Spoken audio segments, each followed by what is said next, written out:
शब्द और अर्थ दिया है, ठीक है। तो समभिन्नार्थक शब्द देखेंगे हम इसमें। पहला है हमारा अस्त्र शस्त्र।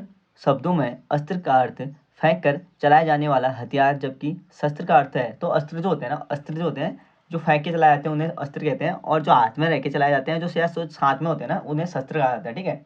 तो इसका करेक्ट आंसर हो जाएगा हाथ में पकड़कर चलाया जाने वाला हथियार जो है वो शस्त्र होता है, ठीक है। यानी हाथ में या हाथ में पकड़ के जो शस्त्र चलाते हैं उसको, जो हाथ में पकड़ के हथियार चलाते हैं ना उसे शस्त्र कहा जाएगा, ठीक है। और जो फेंक के चलाएंगे उसे अस्त्र कहा जाएगा। आगे दिया है अनुरोध आग्रह। शब्दों में अनुरोध का अर्थ होता है विनय पूर्वक याचना करना, ठीक है। अनुरोध का अर्थ क्या होता है? विनय पूर्वक याचना करना, ठीक है। तो आग्रह का आशय क्या हो जाएगा? तो आग्रह का जो आशय होता है ना वो होता है अधिकार भावना से उद्भूत याचना, ठीक है। अधिकार भावना से, ठीक है। जब आपका अधिकार भावना से क्या करें, आप उद्भूत याचना करें ना, तो उसे कहेंगे आग्रह, ठीक है। आग्रह कहेंगे उसे। और जो अनुरोध होता है वो क्या होता है? तो अनुरोध का अर्थ होता है विनयपूर्वक, ठीक है, विनयपूर्वक। और आग्रह का अर्थ होता है अधिकार भावना से, ठीक है। आगे हमारा अद्वितीय अनुपम। शब्दद्वय में से अद्वितीय का अर्थ है बेजोड़, जबकि अनुपम का अर्थ है, तो अद्वितीय अनुपम में ना दो शब्द दिए हैं जिसमें अद्वितीय का अर्थ दिया है कि बेजोड़ है, ठीक है। तो अनुपम का अर्थ पूछा रहा है, तो अनुपम का अर्थ हो जाएगा जिसकी किसी से उपमा ना दी जा सके, ठीक है। जिसकी ना किसी से उपमा ना दी जा सके, यानी जिसकी किसी से तुलना ना की जा सके ना, उसे कहेंगे अनुपम, ठीक है, अनुपम कहेंगे। आगे हमारा अपराध पाप। शब्दद्वय में अपराध का अर्थ है सामाजिक कानूनों के विरुद्ध किया गया कार्य, ठीक है, या किया गया काम, जबकि पाप का अर्थ है तो अपराध जो होता है ना, अगर कोई अपराध करता है यानी सामाजिक के जो कानून है मापदंड है उनके विरुद्ध किया गया कार्य अपराध में आता है, ठीक है। तो पूछा रहा कि पाप का अर्थ क्या होगा इसमें? तो पाप का अर्थ होगा नैतिक नियमों के विरुद्ध किया गया काम, ठीक है। जो नैतिक नियम होते हैं ना जीवन के आधार उनके विरुद्ध किया गया काम क्या हो जाएगा? पाप हो जाएगा, ठीक है। नैतिक नियमों के विरुद्ध किया गया काम पाप होगा, ठीक है। और अपराध क्या होगा? तो अपराध होगा जो सामाजिक कानून है, ठीक है, समाज में जो कानून है जीने के उनके विरुद्ध किया गया काम, ठीक है, वो क्या हो जाएगा? अपराध में आएगा। निम्न में कौन सा आदि व्याधि शब्दों में आदि का अर्थ है? तो आदि व्याधि शब्दों में पूछा है कि आदि का अर्थ क्या है, ठीक है। तो जो आदि का अर्थ हो जाएगा ना, देखते हैं ऑप्शन। आदि का अर्थ हो जाएगा मानसिक कष्ट, ठीक है। आदि का अर्थ क्या जाएगा? तो मानसिक कष्ट हो जाएगा, ठीक है।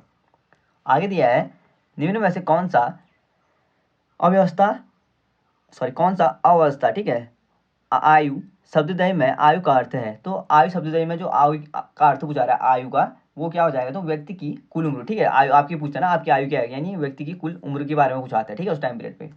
आगे है प्रणाम नमस्कार। शब्दद्वय में किस शब्द का प्रयोग अपने से बड़े के लिए किया जाता है? तो अपने से बड़े के लिए क्या किया जाता है? प्रणाम, ठीक है। अपने से बड़े के लिए कौन से शब्द का यूज किया जाता है? तो प्रणाम शब्द का यूज अपने से बड़े के लिए किया जाता है। आगे हमारा अपने बराबर के व्यक्ति का अभिनंदन किस शब्द के द्वारा किया जाता है? तो अपने बराबर के व्यक्ति का जो अभिनंदन किया जाता है वो नमस्कार, ठीक है। जो अपने बराबर होता है उसे नमस्कार कहते हैं, और जो अपने से बड़े के लिए आदत दिखाना है तो उसमें प्रणाम कहा जाता है, ठीक है। आगे है तटपुलीन शब्दद्वय का अर्थ सही अर्थ है? तो तटपुलीन शब्द का सही अर्थ क्या हो जाएगा? तो नदी का किनारा जल में निकली जमीन, ठीक है। जो तटपुलीन का शब्दद्वय का जो अर्थ हो जाएगा ना, हो जाएगा नदी का किनारा जल में निकली जमीन, ठीक है, जल में निकली जमीन। आगे हमारा तट का मतलब क्या होता है? इसमें नदी का किनारा होता है, ठीक है, तट। और पुलीन का अर्थ क्या कह रहा है? तो पुलीन क्या हो जाएगा? जल में किनारा, जो जल में जो निकली जमीन होता है ना उसे पुलीन कहा जाता है, ठीक है। दोनों के शब्द दिए हैं, अर्थ दिए हैं यहाँ पे। अगला है पुत्र बालक शब्दद्वय का सही अर्थ है? तो पुत्र बालक जो शब्दद्वय है ना, पूछा रहे कि उनका सही अर्थ क्या होगा? तो इसका करेक्ट आंसर होगा लड़का लड़की कोई भी लड़का, ठीक है। जो पुत्र होता है ना वो क्या होता है? अपना लड़का, ठीक है। पुत्र क्या हो जाएगा? अपना लड़का हो जाएगा, ठीक है। और जो बालक हो जाएगा वो कोई भी लड़का होता है, ठीक है। बालक में कोई भी लड़के आते हैं ना, सारे लड़के बालक हो जाते हैं, पर जो पुत्र होता है वो अपने लड़के को भी पुत्र कहा जाता है, ठीक है। घर शब्द से बना उनात्मक शब्द है? तो घर शब्द से बना जो उनात्मक शब्द होना है वो हो जाएगा घरौंदा, ठीक है। घर शब्द से बना जो उनात्मक शब्द हो जाएगा वो क्या हो जाएगा? घरौंदा हो जाएगा, ठीक है। आगे है उनात्मक शब्द चूटिया जिस मूल शब्द से बना है वह है? तो जो चूटिया है ना, पूछा रही उनात्मक शब्द बना है, ठीक है। तो चूटियां जो बना है ना वो चोटी शब्द से बना है, ठीक है। चोटी शब्द का अगर उनात्मक शब्द पूछा जाए तो चूटिया हो जाएगा, ठीक है। आगे है निम्न में से उनात्मक शब्द है? तो उनात्मक शब्द क्या हो जाएगा? नथिया, ठीक है। उनात्मक शब्द क्या हो जाएगा? नथिया हो जाएगा, ठीक है। आगे है निम्नलिखित में कौन सा शब्द उनात्मक नहीं है? तो कौन सा शब्द उनात्मक नहीं है ये दिया है, ठीक है। तो कली नहीं है, ठीक है। कली का जो उनात्मक हो जाएगा वो हो जाएगा कलियाँ, ठीक है। क्या हो जाएगा? कलियाँ हो जाएगा। आगे है खाट खटोला है। तो खाट खटोला क्या है? ये मूल शब्द है, ठीक है। मूल शब्द है और जो खाट है वो मूल शब्द है, ठीक है। खाट क्या हो जाएगा? मूल शब्द हो जाएगा और खाट का जो खटोला हो जाएगा ना वो उनात्मक शब्द हो जाएगा, ठीक है। तो ऑप्शन नंबर ए। आगे देखते हैं। आगे हमारा वे शब्द जिनसे वस्तु की न्यूनता का बोध हो कहलाते हैं। तो वे शब्द जो वस्तु की जो न्यूनता का बोध कराए ना वो उनात्मक शब्द होते हैं, ठीक है। वो शब्द जो वस्तु की न्यूनता का बोध कराते हैं उसे उनात्मक शब्द कहते हैं। निम्नलिखित में से एक उनात्मक शब्द का उदाहरण है। तो जो गठरी है ना, गठरी वो एक प्रकार की उनात्मक शब्द का उदाहरण है, ठीक है। आगे है निम्न में से कौन सा उनात्मक शब्द का उदाहरण नहीं है? तो कौन सा उनात्मक शब्द का उदाहरण नहीं है ये बताना है। तो ये हो जाएगा सांप, ठीक है। सांप का जो सांप शब्द है ना वो उनात्मक शब्द का उदाहरण नहीं है, ठीक है।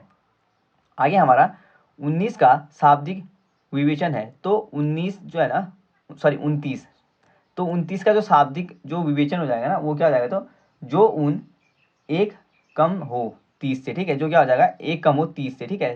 जो ऊन हो 30 से, ठीक है। जो क्या है? ऊन हो 30 से। ऐसे अगर 19 हो जाएगा तो जो ऊन कम हो 20 से, ठीक है। जो ऊन कम हो 20 से, ऐसे हो जाएगा, ठीक है। तो 29 का जो शाब्दिक विवेचन हो जाएगा वो हो जाएगा जो ऊन हो 30 से, यानी 30 से जो कम हो, ठीक है। वो क्या हो जाएगा? 29 हो जाएगा, ठीक है। आगे है उनात्मक शब्द कटोरी किस मूल शब्द से बना है? तो उनात्मक शब्द जो कटोरी है ना, पूछा रहेगी कौन से मूल शब्द से बना है? तो कटोरी जो बना है वो कटोरा से बना है, ठीक है। कटोरी शब्द जो है ना वो उसका जो मूल शब्द वो कटोरा हो जाएगा, ठीक है। यानी कटोरा का अगर पूछा जाए कि उनात्मक शब्द क्या है तो कटोरी हो जाएगा, ठीक है। कटोरा का उनात्मक क्या हो जाएगा? कटोरी।